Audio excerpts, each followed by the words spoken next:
I was wondering, what's What's the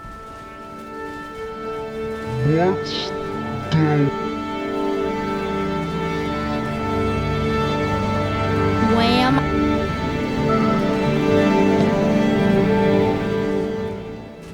Hey guys, LeSmall here with the first quick and dirty build guide of the 0.3 patch here. This Rise of the Abyssal League has been great for me, so I hope it's treating you guys here the first few days as well as it has treated me.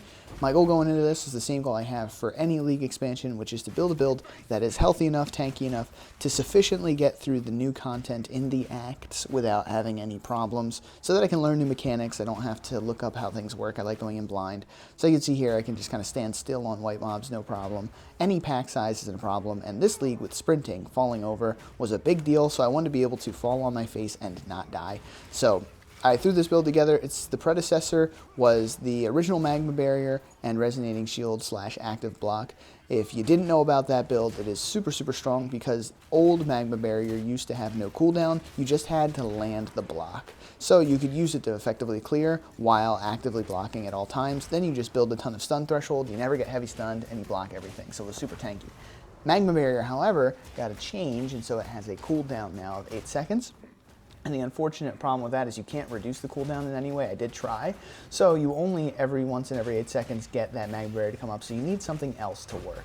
What's nice is the changes to Shield Charge and Shield Wall made it so that you can Shield Charge whenever you like, albeit doing a lot less damage, but you can drop a Shield Wall first, charge into that, and then as you can see, obliterate a pack if you have a high armor shield and you invest in the damage of these skills. So the premise was pretty simple. Have a shield out at all times with a ton of armor and be incredibly defensive against small hits like this. That way you could screen clear with ease. The only thing that you ever had to worry about are things like water orbs and other insta-kill mechanics, which Act 4 and the interludes did introduce some of those. So as long as you keep an eye out for those things, you are incredibly tanky, you deal with packs very well, and you can just have a good time learning the new content. So if you're interested in a warrior build that isn't rolling slam bone shatter, this one might be right up your alley.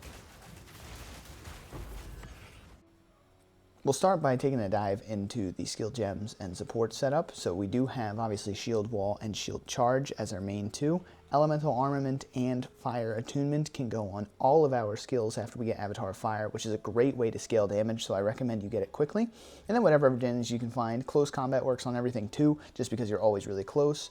Resonating Shield is like a support skill, and so you'll notice that I have things like Rage to build Rage. I have Fire Exposure because Flammability works as a threshold now, so as long as I hit my shield wall on an enemy, they're going to get ignited by the next hit, and so I use my Resonating Shield to expose them, and then I also now just put Steadfast on it so that I have more stun threshold. That's really after Act 2, something that doesn't do much damage, it's just a support.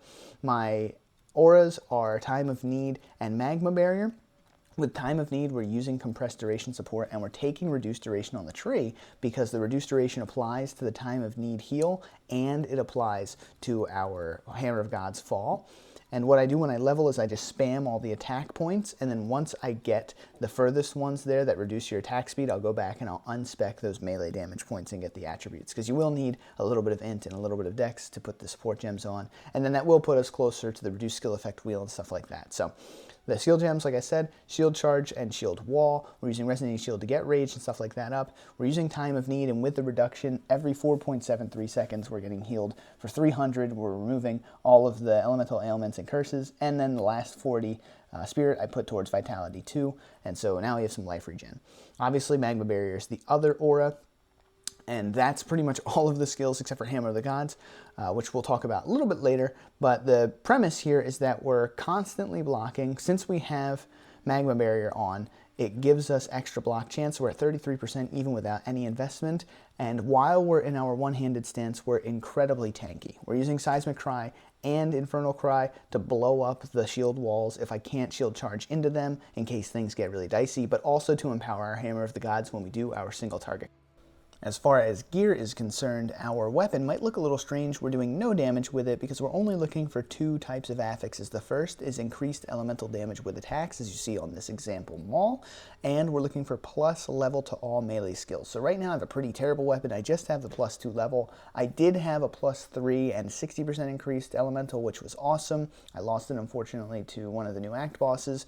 Outside of that, on this reroll, we do have a very high armor shield. That is the bread and butter to this build. The more armor you can get, the better on this. This is a weapon that kills your enemies. It is not a shield that keeps you alive. And so even though I do have life and some resistance on there, that's great and all, but it's completely useless if our goal is to deal more damage. We just want as much armor as possible. Moving forward, we do have jewelry. It's going to have a lot of life and resistances on it. As you can tell, my amulet was terrible. We're looking for plus melee skills on the amulet where we can find it, and we are looking for added damage of any kind because we're Avatar of Fire, so all of it will apply except obviously Chaos.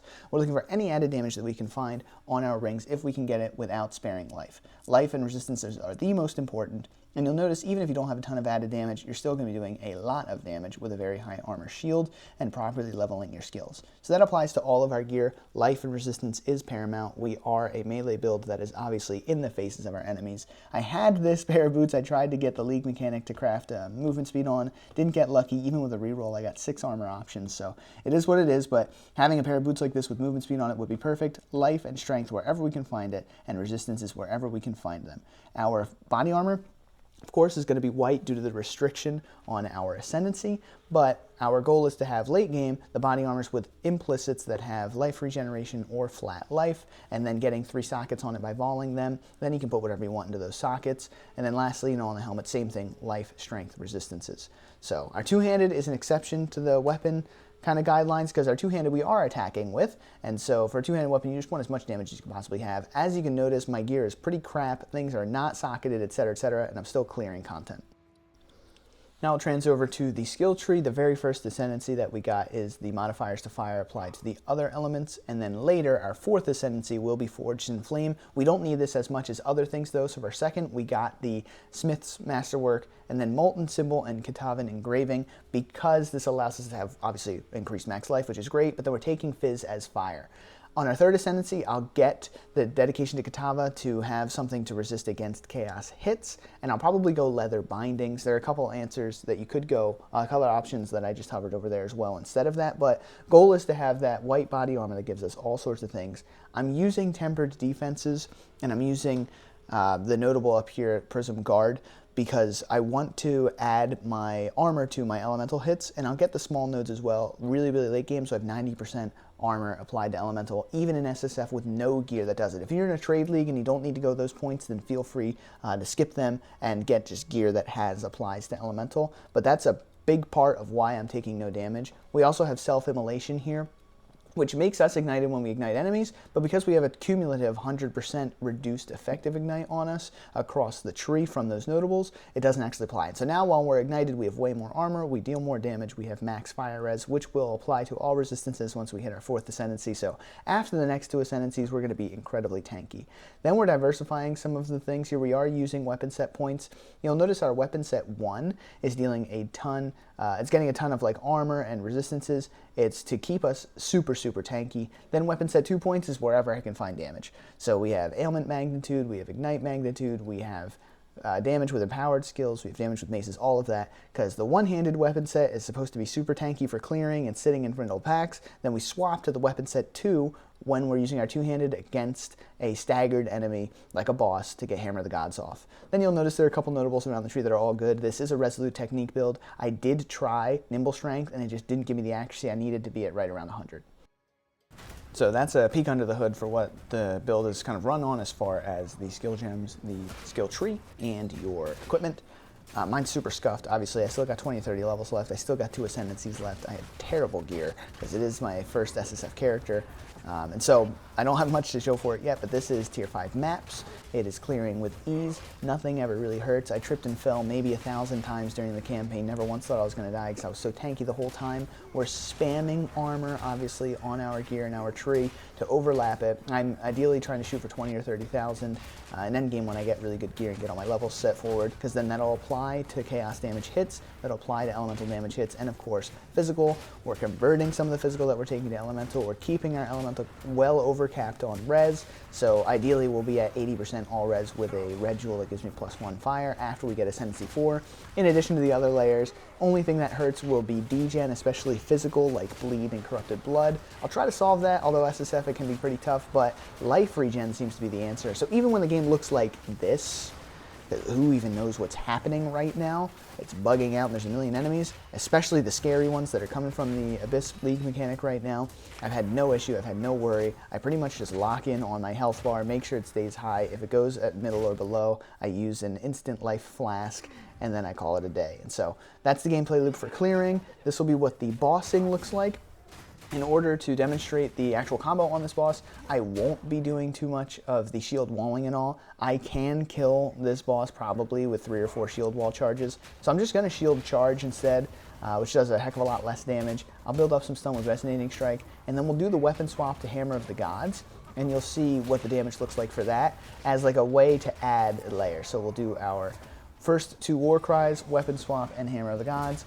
It's empowered because of the Seismic Cry, it's empowered because of the Infernal Cry, and as you can see with the Eternal Flame and the increased magnitude of ignites from our support gems, Searing Flame and Eternal Flame. The ignite lasts like forever. It does a ton of damage. We are using Fist of War 3, which is a super sick skill gem right now. It actually doubles the Ancestral Boost, which we don't really care that it has a long cooldown because we're almost never using Hammer of the Gods. This effectively in one skill gem is 60% more damage and 50% increased AoE. And then I happen to be using Fire Attunement. I don't know if that's better than Weapon Elemental damage right now. I haven't gone to PoB and figured it out. I play on Xbox, so it's kind of hard to do those things when it's not super clear in the game information what's the best option. But as you can see, the loop is pretty straightforward. We can stand still on white packs, so we're not gonna, quin out on them and die, which is really nice. We can fall over no issue because we're super tanky. When we're in our one-handed, again, we're super, super tanky. And then when we're in our two-handed, we detonate bosses like that. And even if they don't die in the one hit from your Hammer of the Gods, it's buying you time, the ignite's ticking down, and you can still shield wall, shield charge into them and active block all of their attacks. So that's the build guide in a nutshell. Hope you enjoyed it. If you did, leave a like. If you give it a try, let me know in the comments if you come up with anything better. And if you want to watch, I'm live on LeSmall or here on this YouTube channel as I will try to post. But until then, see you next time.